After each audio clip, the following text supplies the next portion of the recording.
Okay guys, Assalamualaikum and welcome back to my video sharing lah. So apa khabar korang semua? So hari ini aku nak share dengan korang mengenai last few weeks kita punya Prime Minister dah bentangkan bajet 2024 kepada rakyat Malaysia lah. So banyak sangat inisiatif, banyak sangat langkah-langkah yang dah diambil oleh kita punya PMX and the team demi memperkasakan kita punya ekonomi, memperkasakan kita punya rakyat Malaysia itu sendirilah. So banyak dia punya cadangan, banyak dia punya idea-idea yang sangat-sangat bagus. And kat sini aku nak share dengan korang highlight yang aku nak in term of apa yang dia dah cuba, kita punya PMX ni dah cuba berikan untuk kita. And dalam this video aku akan highlightkan lah apakah poin-poin yang kita punya PMX dah berilah. So hopefully dengan this video kita dapat information and dapat maklumat yang berguna lah. Okay guys, seperti yang kita sedia maklum, this budget 2024 is the biggest allocation yang dibuat oleh Perdana Menteri kita lah, which is 300 lebih bilion kan, untuk manfaat semua rakyat Malaysia lah. Tak kisahlah manfaat untuk sektor ekonomi ke, manfaat untuk rakyat Malaysia tu sendirilah, and banyak jugalah subsidi dan benefit lah yang diberi especially kepada orang-orang kita lah, in term of medical, in term of education, in term of agama dan sebagainya. Banyaklah sebenarnya yang di-highlightkan dalam this budget 2024. So dalam video ni aku akan bagi dua bahagian lah, which is part 1 dan part 2. So dalam part 1 aku akan highlightkan sektor-sektor yang terlibat, apakah yang diberikan oleh PMX kita pada kita untuk bajet 2024. And untuk part 2 video nanti pun sama juga lah, aku akan asingkan lah. So video ni akan terbagi pada dua nantilah. So senang lah kita nak tengok part 1 and part 2. Okay guys, budget 2024, first kali aku nak highlightkan mengenai health lah. Health, which is Ministry of Health receive 41.2 billion, up by 4.9 billion from budget 2023 guys. So 5.5 billion is untuk membeli medicines, reagents and vaccine and other consumable lah. So memang banyak budget lah for sure. Benda ni sangat penting, especially sektor kesihatan. Sebab apa? Sebab kita as a Malaysian, so kita perlukan servis perkhidmatan kesihatan yang baik and tip top lah. So nak tak nak, kita punya government mesti dah allocate certain budget for this kind of kesihatan lah. Sebab kita semua sedia maklum, semakin hari manusia akan semakin banyak yang sakit dan sebagainya. So for sure bebanan subsidi tu for sure akan banyak lebih kepada bahagian healthcare lah. Guys, satu lagi yang aku nak share dekat sini is excise duty on sugary drink to be increased from 40 cent to 50 cent per liter. Okay, benda ni bagus lah untuk mengawal, sebab kita tahu kan rakyat Malaysia ramai yang mengalami diabetes sekarang kan. So baguslah ada kenaikan in term of dia punya kenaikan in term of dia punya apa ni, dia punya excise duty lah, in term of tax lah. So maksudnya in term of minuman-minuman ni dia mungkin akan mengalami kenaikan lah. For sure benda ni kita perlu sokong lah. Sebab apa? Sebab kita tahu orang Malaysia ramai yang mengalami diabetes kan. So bila dah mengalami diabetes, so dia banyak lagi side effect akibat daripada diabetes ni lah. So yang motif government nak buat ni for sure dia nak kurangkan orang kita daripada menghadapi diabetes lah. So kesimpulan kita tahu antara pembunuh utama di Malaysia. Satu lagi guys yang aku suka dalam bidang healthcare ni yang kita punya PMX tekankan is 100 million of Madani Medical Scheme, which will be benefit 700,000 Malaysian, and My Salam Scheme extended for 2 years lah. So scheme ni sangat-sangat bagus lah, especially untuk B40, M40 dan sebagainya lah. Sebab apa? For sure this is part of the protection lah. So dengan adanya this kind of protection, InsyaAllah kita punya kesihatan tu mungkin akan bertambah lebih baik lah.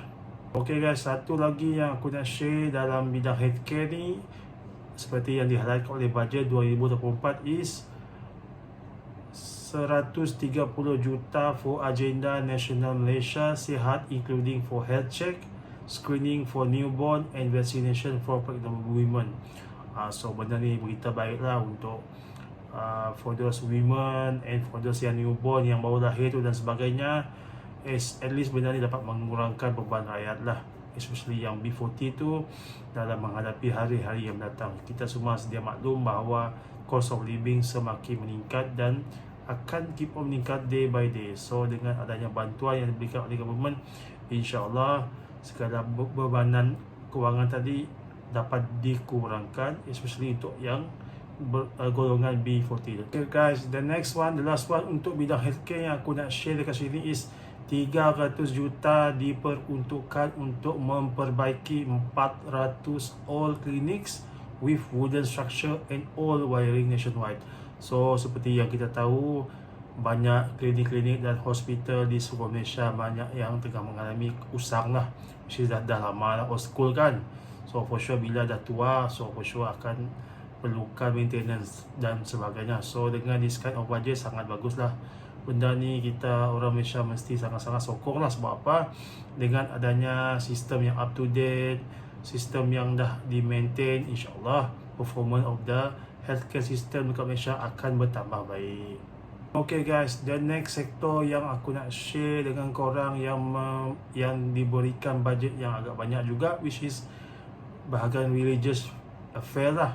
So 1.6 billion for management and development of Islamic affair, and 150 juta diperuntukkan untuk JAKIM untuk maintenance and upgrading of infrastructure in Islamic educational institution, including religious school, registered Islamic boarding school and tahfiz sekolah. So benda ni sangat bagus lah. Dengan adanya 150 juta ni, so JAKIM dapat sumbangkan kepada sekolah-sekolah yang terlibat lah, especially sekolah-sekolah tahfiz, sekolah-sekolah agama di seluruh Malaysia. So dengan adanya this kind of fund, so dengan fund ni insyaAllah kita dapat buat aktiviti, nak beli barang dan sebagainya lah. So operation of the sekolah tahfiz tu akan menjadi lebih smooth lah lepas ni. Okay guys, the next one is special assistant for over 70,000 of takmir, which is mosque management committee members dan kafa Islamic education and teachers, imam, muazzin, religious teacher and caretakers to be increased to RM700 lah. So ini special allowance yang akan diberikan kepada imam-imam, muazzin, cikgu kafa dan sebagainya. So benda ni bagi aku sangat bagus. This will boost their motivation untuk memberi lebih kepada society lah, which is dengan adanya pemberian insentif ni, insyaAllah mereka punya servis tu akan bertambah-tambah baiklah. So yang paling penting, mereka akan lebih banyak menyumbang kepada pembangunan insaniah lah, which is pembangunan Islam di Malaysia. Okay guys, the next sektor yang aku nak highlightkan dekat sini is sangat penting, which is sangat penting untuk sebuah negara, which is defense lah. So bidang ketahanan, ketenteraan dekat Malaysia ni sangat-sangat penting. So kita punya PMX dah tekankan dalam bajet 2024, ministry allocation increase to 19.7 billion lah. So new defense asset including helicopter, dengan adanya this kind of budget lah.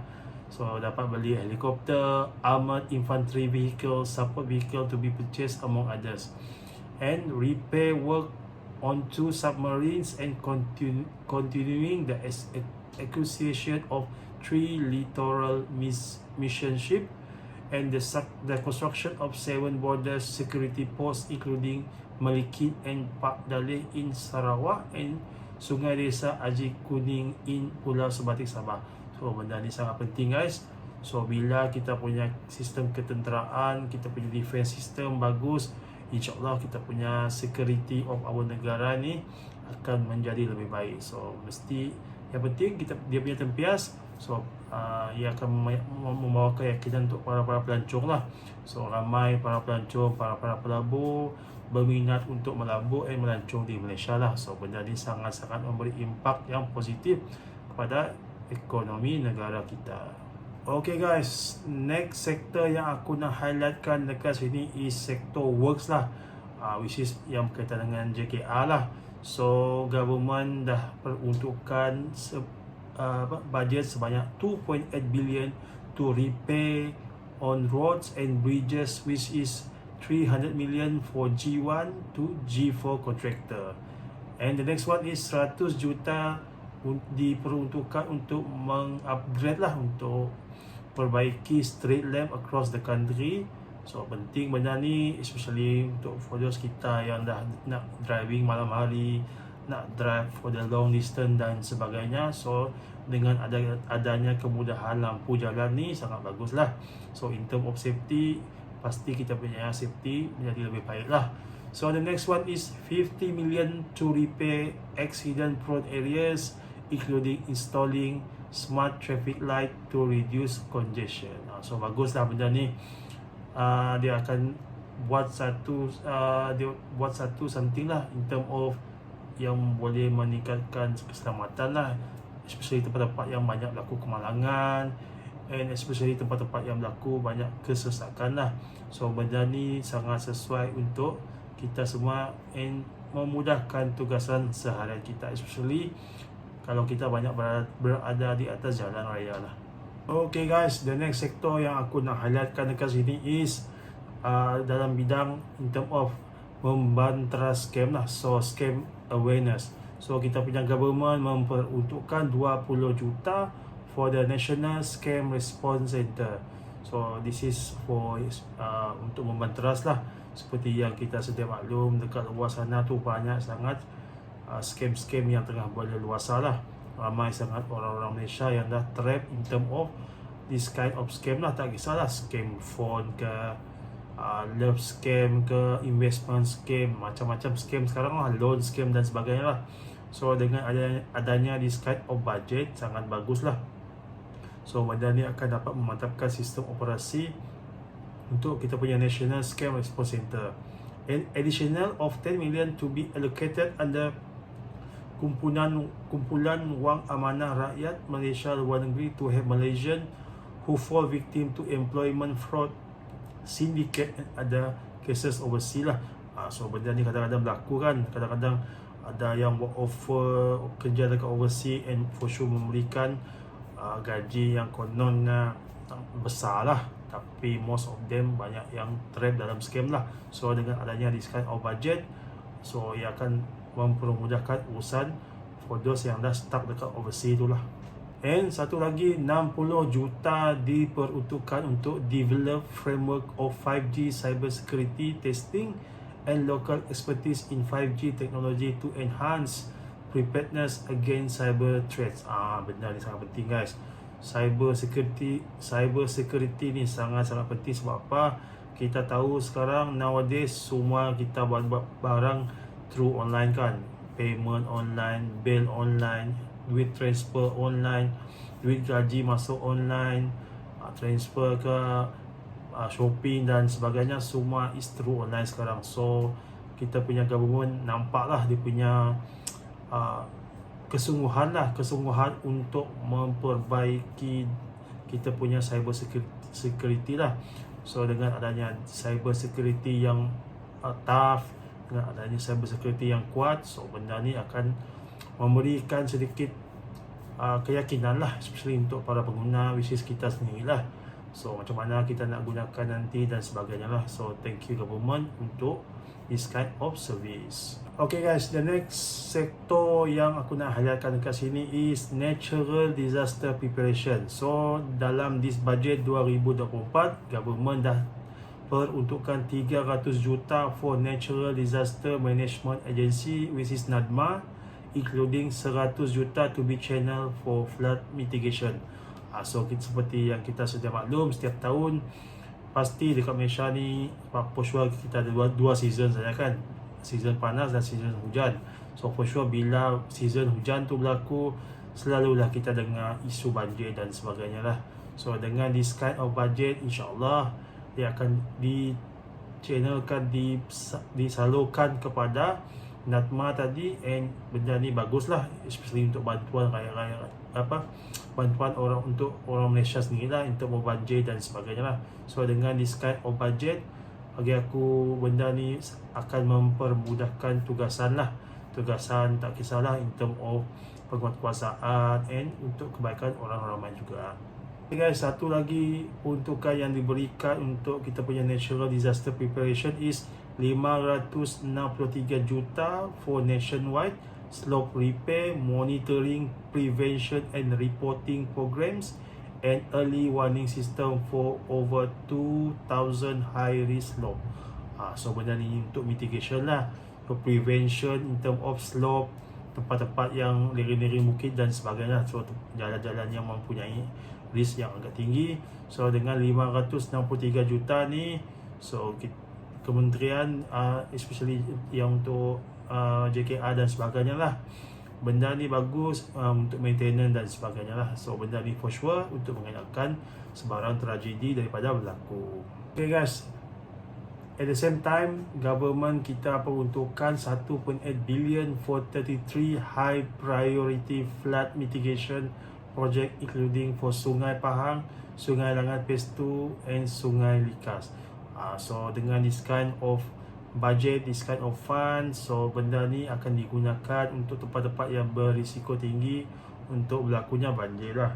So for sure this place mengenai risiko yang agak tinggi lah untuk banjir. Maksudnya bertempat ni memang selalu menghadapi masalah banjir. So dengan adanya this kind of fund, for sure senang lah government nanti nak buat in term of maintenance, penambahbaikan, upgrading for this kind of area lah. So nak tak nak banjir ni pasti akan berlaku, tapi how we want to manage it properly lah. So dengan adanya budget ni for sure banyaklah projek-projek yang akan dapat dibuat untuk menangani this kind of banjir, nak mengurangkan banjir lah. Nak elak banjir tu memang tak dapat lah, tapi at least mengurangkan risiko banjir tu lah. Okay guys, next one is transportation lah. So government memperuntukkan 209 juta allocated for subsidies for air travel in the interior for Sabah and Sarawak, and 47 million to upgrade facility at the Tioman Island Airport in existing runway to be extended to 1.3 meter. The next one is 97 juta diperuntukkan for funds to support stage buses at low passenger routes in rural area lah. So benda ni sangat-sangat bagus, especially untuk buses lah, bus system dekat Malaysia ni lah. So mungkin dia nak, government kita nak upgradekan in term of bus station and area-area yang berkaitan dengan bus lah. So seperti yang kita sedia maklum, perkhidmatan bas masih juga diperkenalkan dekat Malaysia ni, masih juga ada yang menggunakannya, walaupun kita tahu everyone sekarang dah driving dan sebagainya lah. So government masih juga menekankan this kind of thing. So nak tak nak benda ni bagus, especially untuk mereka yang berpendapatan rendah lah. Untuk yang berpendapatan tinggi mungkin tak terasa sangat, sebab apa, kita ramai yang pakai gunakan kereta dan motosikal untuk pergi ke tempat yang kita inginkan. Okay guys, next sektor yang aku nak highlightkan dekat sini is social security net lah. So kerajaan memperuntukkan 100 juta untuk Safe Employment Social Security Scheme lah, SKSPS, untuk gig worker lah ya. Gig workers ni macam pemandu Grab, pemandu Food Panda dan sebagainya lah. So gig workers lah, government to bear 90% of contribution while company contribute remain 10%. So benda ni sangat bagus lah. This is in term of empowerment lah untuk pekerja gig workers ni lah. Seperti kita tahu, gig workers ni walaupun pekerjaannya nampak simple, tapi tanggungjawabnya agak besar. So government nampak dekat sini kesungguhan untuk membantu this kind of gig workers lah. So thank you government dengan this kind of effort. And pada masa yang sama, kerajaan memperuntukkan 50 juta untuk continue the housewife social security scheme to benefit 400,000 housewife registered under IKASE. So benda ni sangat bagus, especially senang untuk government kita untuk menyalurkan in term of bantuan, pinjaman dan sebagainya terhadap this kind of housewife lah. So seperti yang kita semua maklum lah, so ramai housewife kita dekat rumah tu, ramai yang nak bermula untuk berniaga dan sebagainya lah. So dengan this kind of fund, for sure government dapat membantu this housewife untuk memperbaiki ekonomi dalam rumah tangga tu lah. So nak at least sedikit demi sedikit lah dapat membantu lah ekonomi, walaupun tak banyak, tapi dengan this kind of fund, benda ni sangat penting lah. So bila fund ada diperuntukkan untuk kita as a Malaysian ni kan, so senang lah untuk kita nak memulakan perniagaan dan sebagainya lah. Okay guys, the last one yang aku nak highlightkan dekat sini, sektor yang diberikan perhatian untuk oleh government lah, which is untuk pejabat awam lah, which is civil servant. So civil servant grade 56 and below, including contract appointees, will receive RM2,000. Public sector super scale JUSA grade to receive RM1,000, which involve all uniform personnel. So alhamdulillah lah, tahniah diucapkan untuk pejabat awam. So semoga dengan adanya this kind of incentive pasti akan boostkan motivation pejabat awam untuk bekerja dengan lebih baik dan memberikan more kepada servis yang diperuntukkan untuk government tu lah. So yang penting sekali is government dah memberikan bantuan and satu insentif yang bagus lah bagi aku sendiri lah. So bila kita ada this kind of incentive, it will boost our motivation and kita pun bekerja pun boleh senyum, and at the same time bila pekerja ni dapat motivasi yang bagus, so for sure mereka akan deliver benda yang terbaik lah untuk government itself lah. And at the same time, one of incentive payment of RM1,000 to all government pensions, including veterans with or without pension. So this kind of reward diberikan lah untuk siapa-siapa yang dah pension lah, especially pejabat awam lah. So benda ni akan dikreditkan terus ke akaun untuk pesara-pesara government. This is sebagai bagi aku sendiri lah, bagi menghargai lah sumbangan yang diberikan oleh pesara kerajaan terhadap government sebelum ni lah. So dengan adanya this kind of bantuan dan insentif, it will reduce lah the burden of pesara kerajaan lah. Seperti kita tahu sekarang cost of living semakin tinggi, so hopefully pesara kerajaan dan sebagainya yang mendapat this kind of insentif akan bertambah happy and bertambah bersemangat lagi selepas ni. The last one yang bagi aku sangat penting and sangat crucial lah untuk civil servant tadi lah is 2.4 bilion diperuntukkan to build, maintain and repair quarters for civil servant, teachers, hospital staff, policemen, soldiers and firefighter. So seperti yang kita sedia maklum, government banyak menyediakan quarters lah untuk pejabat awam di seluruh Malaysia. So for sure bila melibatkan pembinaan quarters, maintenance quarters dan sebagainya, for sure akan menghabiskan jumlah peruntukan yang besar lah. So benda ni bagi aku sangat-sangat berguna and sangat bagus. And again, sekali lagi thank you untuk kita punya government lah yang concern and cakna dengan this kind of thing lah. So bila kita punya quarters, bila pejabat awam punya accommodation ni bagus, so mereka akan hidup lebih happy lah. So bila mereka hidup dengan lebih happy and harmony dengan family, so for sure mereka akan memberikan yang terbaik and teruskan perkhidmatan untuk government kita lah. Okay guys, sekian saja perkongsian aku untuk kali ini. So aku dah highlightkan few sektor-sektor tadi yang mendapat bajet yang agak besar daripada government kita lah. So for sure banyak lagi lah inisiatif yang dibuat oleh government kita. So bagi aku untuk this kind of budget 2024 banyak sangat benda-benda baik, benda-benda bagus yang kita boleh ambilkan as a pengajaran dan sebagainya lah. So kita punya PMX ni dah berikan yang terbaik, dah berikan budget 2024 yang bagi aku memang sangat-sangat bagus and comprehensive. So banyaklah kita as a Malaysian dapat in term of peruntukan dan sebagainya lah. Okay guys, nanti aku akan buat satu lagi video untuk part 2.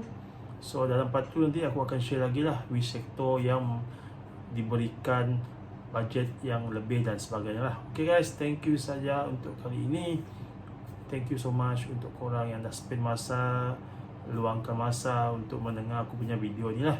So kalau korang suka aku punya perkongsian, korang boleh support aku dengan klik button like and subscribe to my channel. And kalau korang mempunyai sebarang komen dan sebagainya, macam biasa guys, tinggalkan komen korang dekat bahagian bawah lah.